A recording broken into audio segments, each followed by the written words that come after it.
Okay. Thank you very much for joining the, no, it's not yet, a few seconds, connecting. Hopefully, yeah, okay. Thank you very much for joining this session about the smart data models.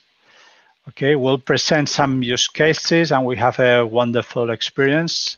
Let me introduce briefly the dynamics of the session. I will introduce the initiative for smart data models just for a couple of minutes. Then Abhay Sharma, which is the Vice President of Engineering of IUDX, the Indian Urban Data Exchange Program, will explain the use case of smart data models at IUDX. And then we'll have a panel with these panelists, Pierre Gauthier is the Chief API Architect at TM Forum, one of the members of the Smart Data Models Initiative, Professor Monti, which is the Director and Chair of Automation of Complex Power Systems at RWTH University, Iván Dvojak, this is the Marketing Director of Tourism Posadas in the province of Misiones in Argentina, and Gert, the Chief Technical Officer of Open and Agile Smart Cities. Okay, without further comments, let's go for the introduction. So for these which are newcomers to Smart Data Models Initiative, Smart Data Models is a collaborative initiative for agile standardization of data models in multiple industrial sectors, of course in cities, but there is 11 sectors. Currently, we have four members. I will comment in the next slide. What we provide in Smart Data Models free and open license data models, translated the specifications in 4 languages, providing a schema which allows the validation of the payloads and with real examples that you can check it out, apart from several other services that I'm not going to comment today. Okay, our goal is to provide added value for NGSI standard users, but also beyond that, we'll comment today. And if you want to collaborate, you have a repository in GitHub, which is this address, Smart Data Models/incubated. And the contributions are mainly done by pull requests. There are some other options, but mainly this. And here in the right part, you have 2 links, smartdatamodels.org, which is the main site, and the repository with all the data models in github.com/smart-data-models. What are the last updates about this initiative? I'm not going to describe. It's just the thank you and welcome to Open and Agile Smart Cities, because he has just announced yesterday that he joins the initiative together with TM Forum, IUDX, and the FIWARE Foundation. The last statistics about the initiative, we have 45 subjects, which are groups of data models. Just as an example, for risk management, for robotic industrial activities, for Wi-Fi networks at cities, for machine learning data models, for distributed ledger technologies, for COVID-19, and for forestry. So these are the last 6. They are grouped in 11 domains. We have close to 600 data models already available, and more than 30,000 terms are searchable. And we have defined 5,000 web pages in which you can find out the definition of every of these terms defined in the point C. So we have around 157 individual contributors, so that they have contributed to some of these data models, which belong to 42 organizations contributing to this data model. So it's a collaborative effort, definitely. So we have some services, interesting. So these data models are available in CSV, okay? Recently, we have had also the ability to export in GeoJSON futures format. And the last but not the least, now we have into beta a digital twin format for Microsoft in DTDL. So this is a digital twin description language. It's just a test, a beta test, but we have around 500 entities there available in this format. If nothing happens, we'll have for all of our data models soon in a production stage. Okay, just these are the links, and if you want to contact with us, you can contact at info@smartdatamodels.org, or in Twitter, whenever there is anything new, you can go to @smart data models and find out what is new. And without further delay, please, let's go for the first speaker, which is Abhay. Please share with us your experience with the smart data models at IUDX. Thank you, Alberto. I would share my screen first.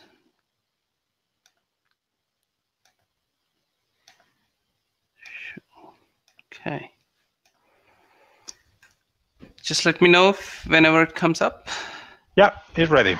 All right. So good evening, all. Good afternoon, depending upon which part of the world you are. I think I'm going to talk about IUDX and smart data models today. My name is Abhay. I'm currently CTO at the IUDX program unit.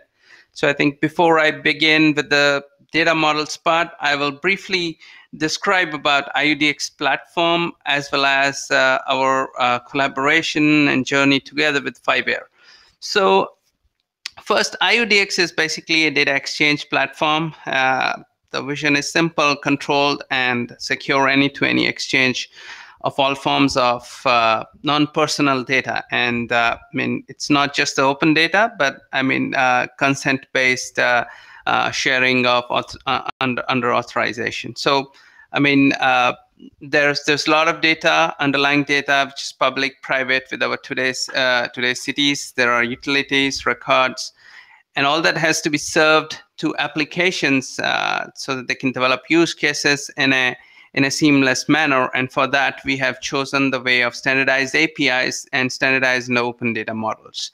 So IUDX essentially is three services: catalog service, which is for finding and also providing a lot of meta information about the data. And that is where a lot of our data models sit in. That's the static information about the resource. There's a consent, which is basically essentially manages the authorization between a provider and the consumer. The exchange does not come into it. The provider has to give the permission, and then the consumers can use it. And finally, there's resource server, which actually serves the data, and so that resource server APIs are exactly aligned with NGSI LD. So this was built by Smart, conceptualized and built, and our key sponsors right now is the Ministry of Home and Urban Affairs, Smart Cities Mission in India. It's a fully open source platform. Code is freely available. It was a joint effort between government, industry, citizens, and currently, important thing is we're deployed in 10 cities in India. We're going to be 20 this year, and to another 40 by the end of next year.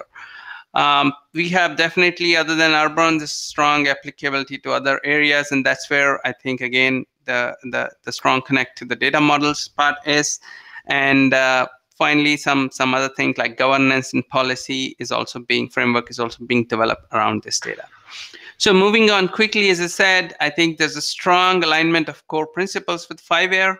And basically, the focus areas of our collaboration, the first one is the joint adoption and contribution to standards. It's already showing a lot of benefits. And for example, we have already adopted NGSI LD APIs for data access. We have aligned our APIs to that completely.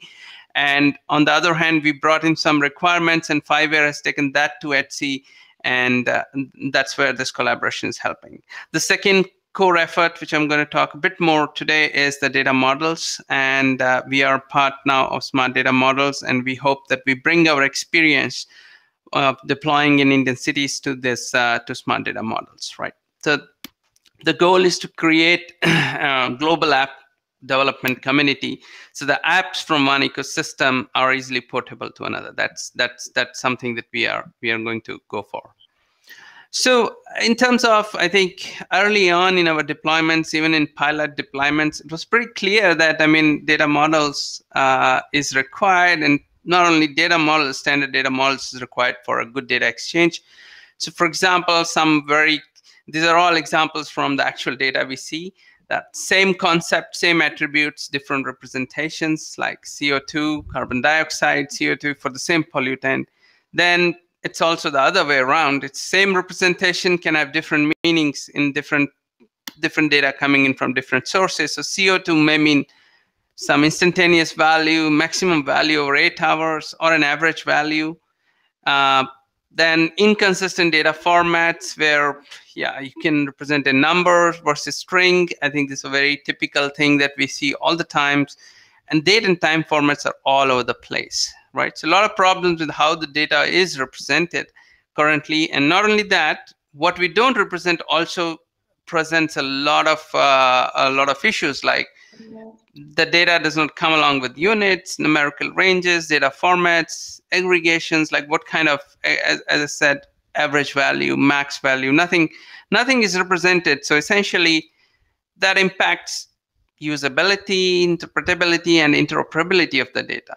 I think one of the real big drawbacks is that it really impacts application portability across ecosystems. I mean, I cannot take an app from one city to another, actually. And but what we really want to address is even something more, that I want to take an app from, say, a FIWARE ecosystem to an IUDX ecosystem that is from between different geographical regions, even different countries, so that we can really make use of this this massive app development, use case development that's happening in other parts, right?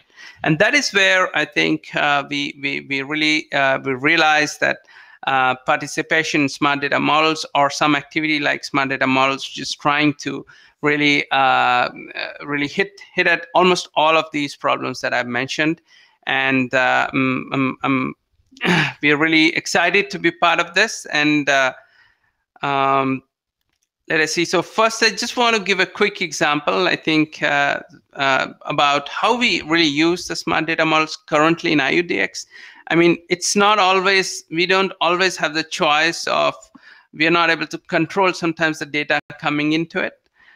Coming into IUDX platform. So for example, these are the two packets, and application needs to be told how to relate these two packets. These are coming from two different sources. So we use, first of all, JSON LD, I mean, linked data. I think that is pretty understandable. So I think what IUDX does is that it tries to then, basically, for each of the data source, we have something called as a data descriptor, which is a JSON LD object. And this is where lot of action happens in terms of relating these two data sources. So if you see on the left-hand side, we would define carbon dioxide for this particular, will relate to a term called CO2, which is defined in IUDX vocabulary. Right now, IUDX vocabulary itself may link carbon dioxide to further important concepts or standard concepts that we know of, but there's another hook also available to us. Like I've told, AQI here is actually from smart data models look into air quality index. These two are same things. Okay, so this is where, as I said, a lot of action happens. Once an application has a hold of this context or this data descriptor object, it's easy to translate from one object to another object. So for an application which has been developed with smart data models, we can essentially, by providing them the right context, I think it will be very easy for them to translate all these attributes using tools available with JSON LD itself. So that is what we are doing currently, and that is where we are linking smart data models, the concepts and properties in smart data models, to IUDX. So again, to summarize, the linking that we are doing with smart data models is on two levels. Our whole vocabulary can be linked, as well as individual properties on a given data source can also be linked to smart data models. Now, to just talk a little bit more about what we are essentially going to do as going forward. We have 1 minute. Yes. Just to let you know. Sure. So I just want to, so basically here we are going to use the existing, as I said, data models, but I think going forward, we are going to bring in, with our deployment experience, all the data models that we see in our urban data space into smart data models. We're going to publish all the data models as per smart data models requirements. And our goal is that essentially we achieve data interoperability with all the IUDX data, any apps which has been developed based on smart data models should be able to work with applications on the data coming in from IUDX, right? Just wanted to give a quick mention about the typical data sets we see. These are AQM, flood sensors, weather stations, right? Dam water release from the environment domain. Then from solid waste management, we have vehicles, bins, live locations for vehicles, right? For buses like public transport, automatic fare collection data, bus static data like bus stops, etc., etc. And all of these, as we go, all these data models will be published in Smart Data Models.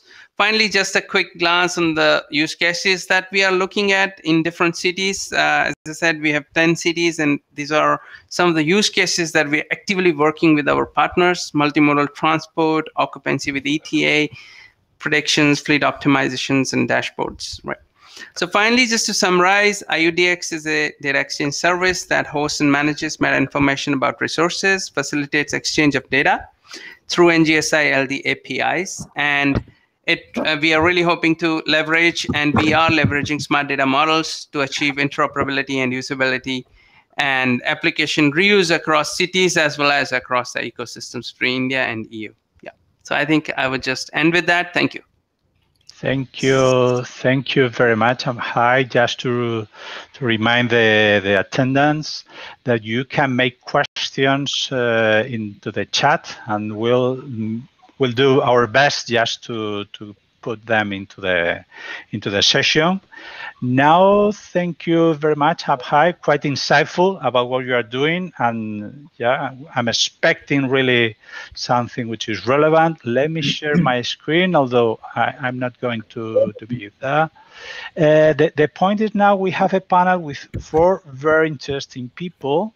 So let me just not introduce themselves, because we did it at the very beginning. Just and to go directly to Mr. Pierre Gauthier, which is the person on behalf of TM Forum. And just my very first question is, TM Forum has been a founding member of the Smart Data Model since the beginning. So what kind of advantages or impact this initiative provides to developers?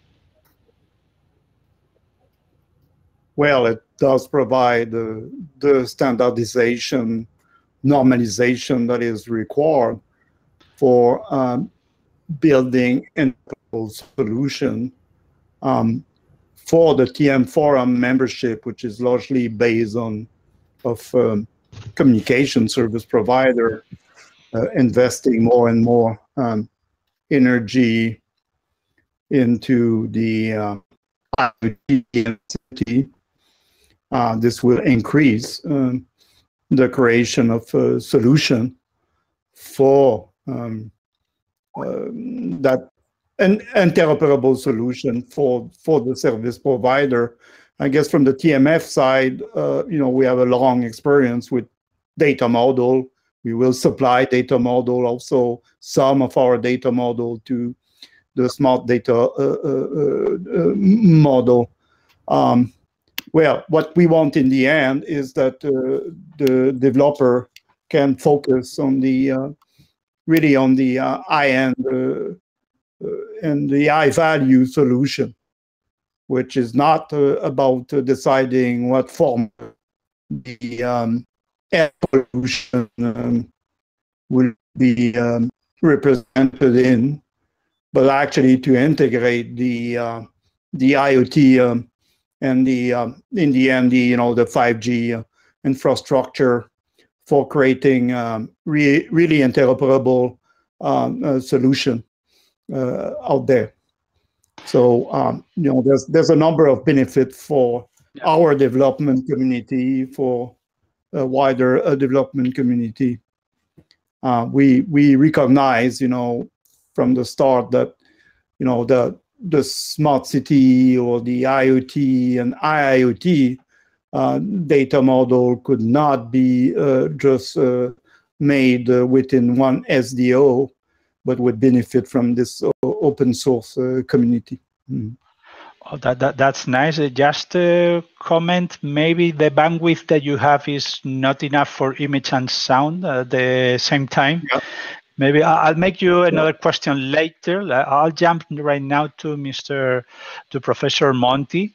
Okay, one of the things that you have done is that your team has adapted a common information model for energy into Python classes. What role can this type of adaptation play in the adoption of standards, but in real case scenarios? So are you finding that these classes and this adaptation is being actually used? Well, actually use what we are experiencing in some of the European projects is that where we are involved, that grid operator, particular distribution level, are more and more moving towards the adoption of the SIM. And when we look at the low voltage scenario, then the integration with other type of data model becomes critical. So what we found out is that offering the SIM in this context allows us to bridge the electricity more standard world with to other domains. And this, I think, for the moment is used, but in research project, but with real utilities. But the expectation is that SIM will be more and more adopted distribution level.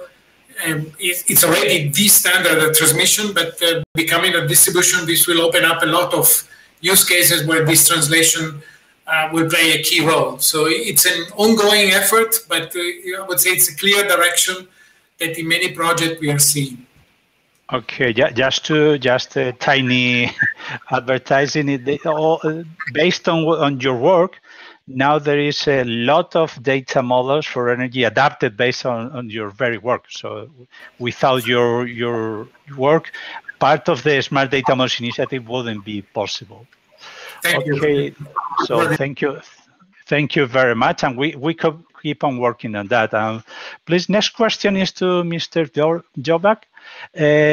You have launched an initiative about mapping OpenStreetMap into data models compatible with NGSI, like the Smart Data Models Initiative. Why have you launched this project, and what are the next steps once achieved? Yes, Iván? Alberto. This project is, you can hear me? Yeah. Yes. This project is based on using the FIWARE structure to archive through an application the data load in OpenStreetMap. At the same time, have an update database of the tourist offer.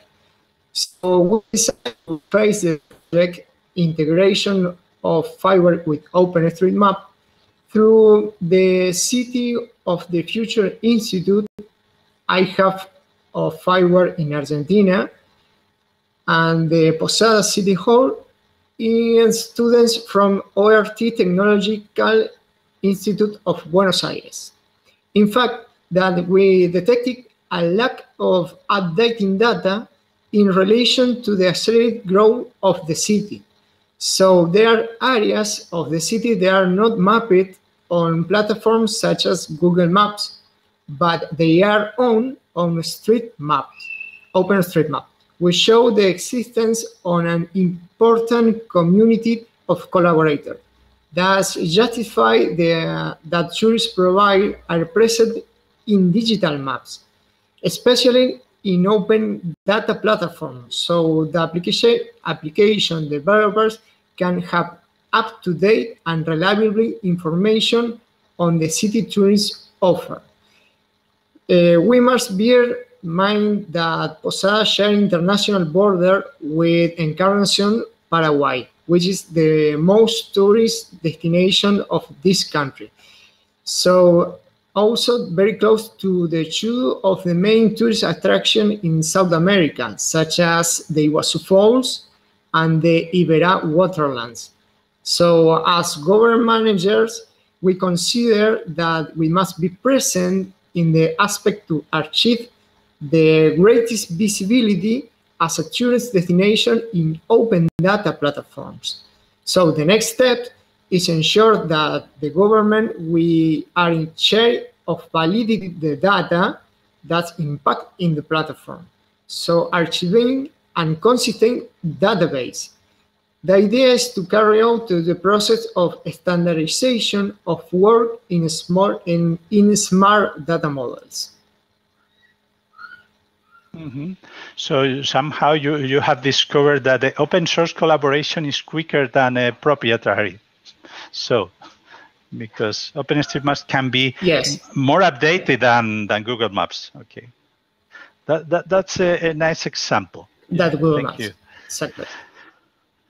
Exactly. So you will extend. So just let me jump to the last panelist, so which is Mr. Tant, belonging to the Open Agile Smart Cities, recently joined in TTIF to the Smart Data Models Initiative.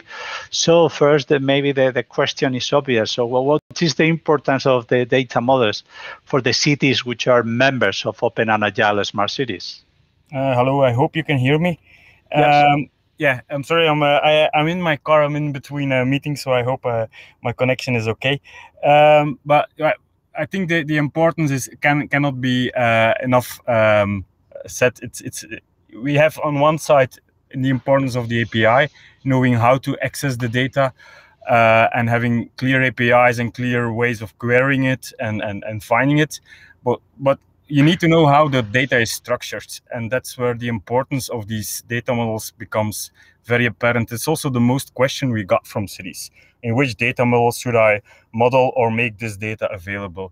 In my opinion, it's also the only way to open up data which is often locked in or in solutions to get that data out and used in other solutions. It makes things very clear for people on how to access the data and create solutions on top of it. And furthermore, it allows us to redeploy those solutions across different cities, because everybody is depending on the same data models. And I think we made also a very big leap forward with the linked data model. As you already stated, I also did some work on DTDL. The mapping towards DTDL becomes quite very easy, because it's also based on JSON-LD. So it makes the conversion between data models very easy. It makes sure that data in the models is defined, that you know what's in the models, so that you can easily also transfer towards other types of models or other types of sets of attributes that people need. Which allows us to create a lot of more solutions on top of it. And it also helps in procurement. It helps city a lot to just define and help the providers of data, help them define what should I provide, which API should I access, and it makes integration a lot easier, which lowers the cost and lowers the risk for all parties. So for me, it's very clear and apparent why it's such an advantage. And that's also why we're so happy to join this initiative. Okay, we are happy too, and we are expecting lots of things to do. Let me go back to Mr. Gauthier. So we are going to make just another obvious question. So TM Forum has created multiple data models and APIs with different license models. Okay, could you comment a bit? What are your comments regarding the different licensing models and how these relate with the adoption in real case scenario?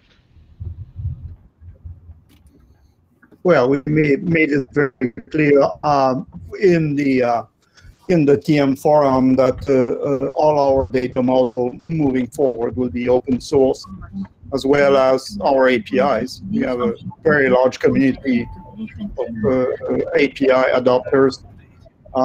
Well, we are making all our data model, which are a lot based on 25 years of development effort within a very large community, open source. So we really believe that open sourcing our data model will accelerate the development of our solution. You have some kind of example? And it will be great. Yeah. Oh, greatly benefit, for example, we did the TM Forum business framework with FIWARE. And this was, the foundation for the data sharing platform that will be built moving forward. And I also assume will be used by other initiatives like the Open Agile Smart City.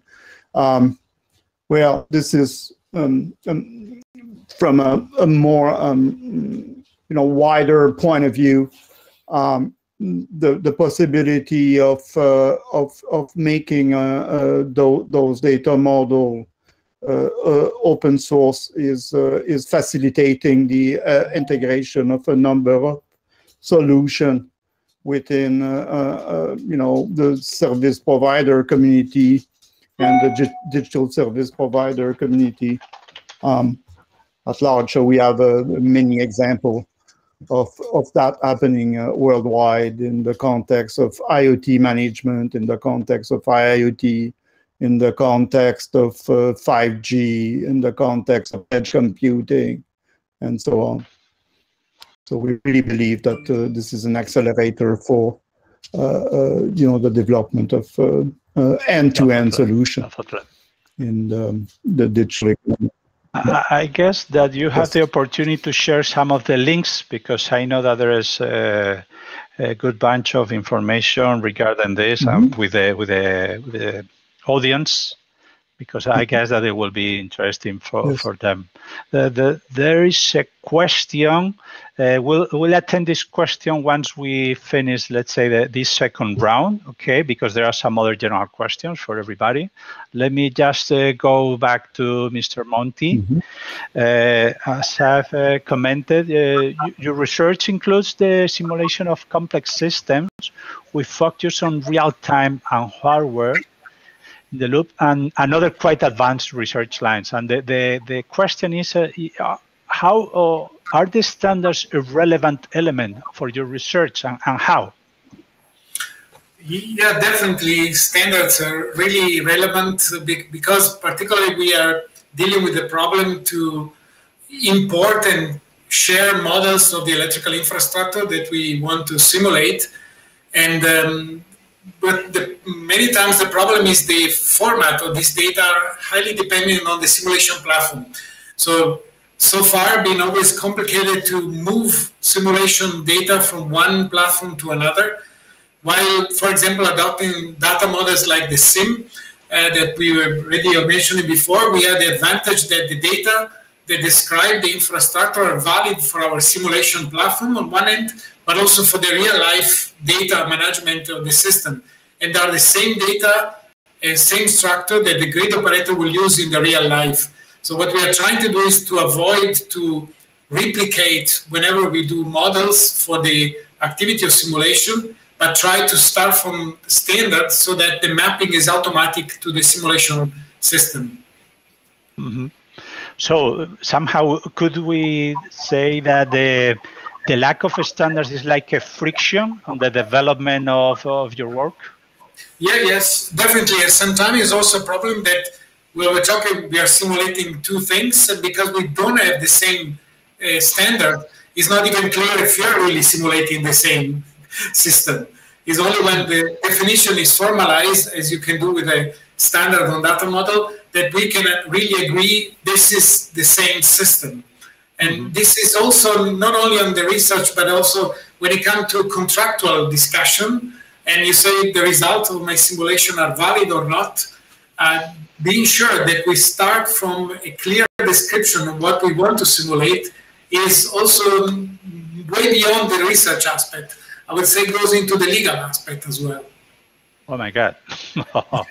Yeah, so when lawyers are involved, the things sound serious. Yes, exactly. That's the idea. No, I don't. I'm just joking. Okay, thank you very much. Let's jump again to Mr. Dvojak. Imagine that you succeed in the project for the integration with the smart OpenStreetMap. Sorry.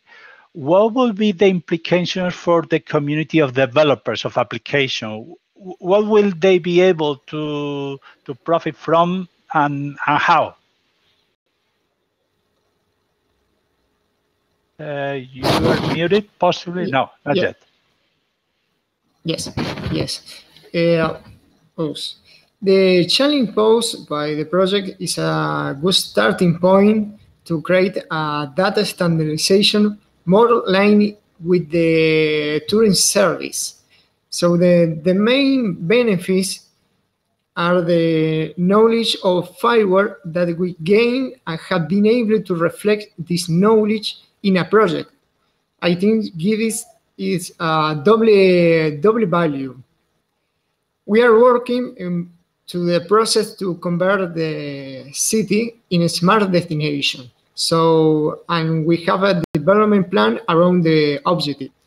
I believe that this is an opportunity to show that the public sector seeks to generate interest in the development of a new application and system to improve the quality of tools offered by using open data tools.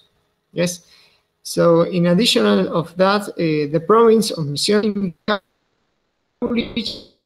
industry with projects such as Innovation School, Robotic School, Technology Pole, and Silicon Misiones. So that's an important local workforce qualified in the use of technological tools.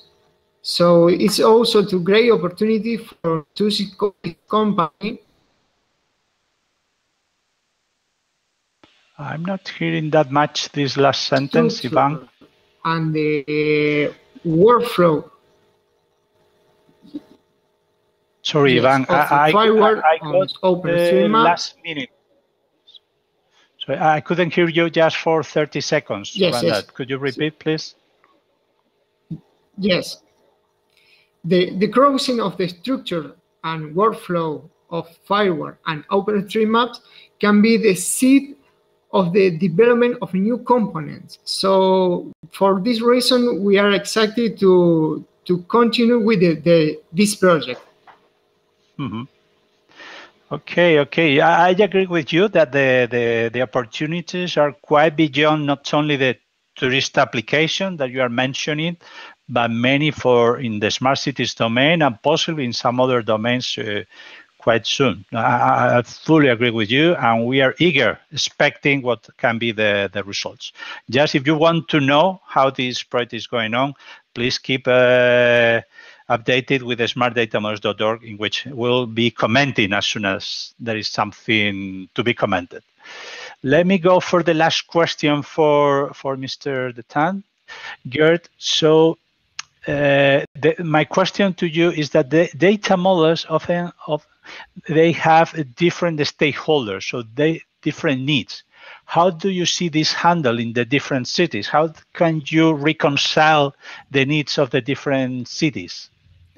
Yeah, so the way we see it is that really adding the context and adding the complete context to the data models is really important, and that's also where these definitions of these data models really help. For example, if you look at air quality, it's important to have the reference to the device and to have then the device completely modeled. And for example, that it's hooked up to a street light, because this complete context helps in serving the various cases which you don't know on forehand on what you will be seeing. And for example, a citizen maybe could only be interested in, is the air quality good or not? But if there is a researcher, probably he wants to check, yeah, is this air quality correctly measured? Was it calibrated? How was it measured? Which device was measuring it? Can I compare it to another value? Which is a completely different way of using it, but they're actually using then the same data model. And for the same cases, it could be that needs to be mapped on somewhere linked to a park or linked to a building.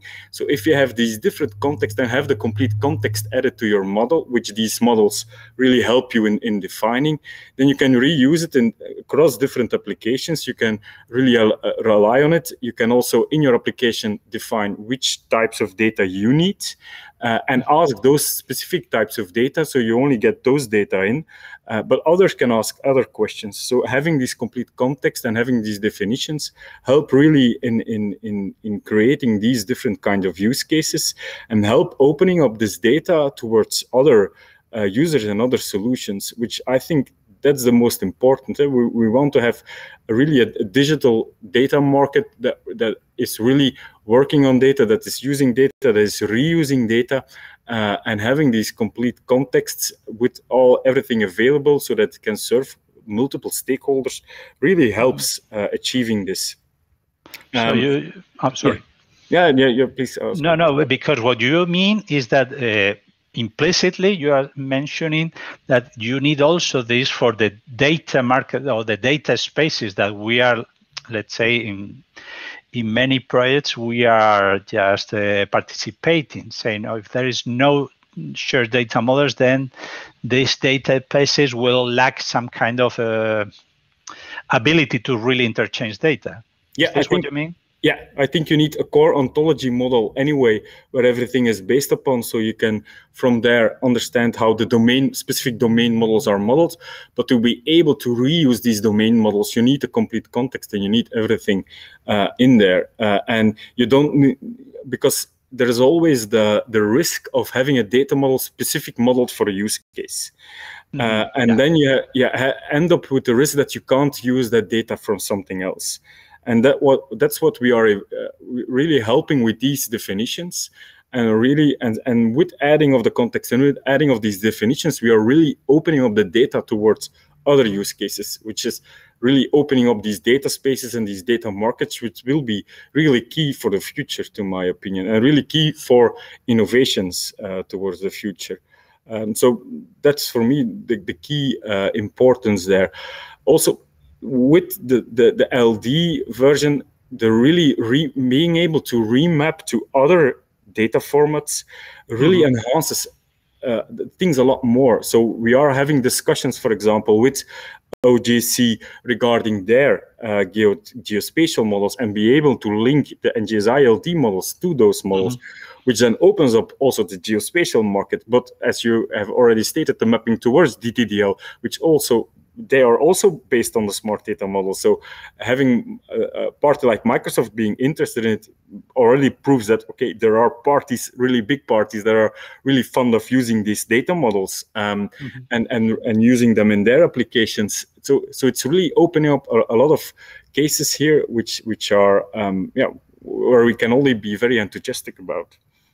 Okay, so I guess that you agree with Abhay, who was commenting just the need for transforming the data into having, let's say, some kind of core definition of what is inside, just to let the data interchange. Let me just now answer a question that has been made to us by the audience. So it is making the question of, is smart data models an ontology? Why I'm not going to answer directly, because if you see the different uses of ontology, like the last one that has been published by Microsoft, then you see that there are different concepts. Let me tell you what is inside. When in the smart data models, what you have is just definitions, you have terms, you have a searchable database of terms, so you can know where this term is applied and what data type is linked to this data term. We are working in the context, and in the context, in order to provide IORIs, unique IORIs for the terms. And now we are discussing what IORIs should be used. Those who are, imagine, schema.org, some of them we are using, and whenever it is possible, we take them, or some others. So, and we are in the really discussion. So, is a smart data model an ontology? I would say, from the practical point of view, yes. From the formal point of view, possibly not. But we are very much onto the real use cases, and we are not that much into something which is technically perfect. I prefer something working than something that you can pass the exam. So if it's working and it's proved to be useful. If it's bad design, maybe, but it's working. So you are living that, and we are willing to help on that. Okay, we are not in the initiative just for creating new things, but to put these things that we have been already used, already defined, and always with an open license approach. So everything which is in the smart data models is open license, allowing you to use it, to share it, and to modify it, and to share these modifications. Okay, and unfortunately, I have another general question, but if I'm not wrong, I guess that this is the time that we had for all the for this panel. I want to thank you to all the panelists for joining, especially for our colleague Abhay, which is a rather weird time for him in India. Also, Mr. Pierre Gauthier in Canada, which is another different time. And also, of course, for Antonello, Monti, Iván, which is in Argentina, which is another weird time. And I guess that I'm not missing anyone for Antonello and Gert. Thank you very much. And thank you very much for all. We'll hope to see you soon into the smartdatamodels.org, into the next sessions of the SmartFest. Thank you. Okay, thank you very much.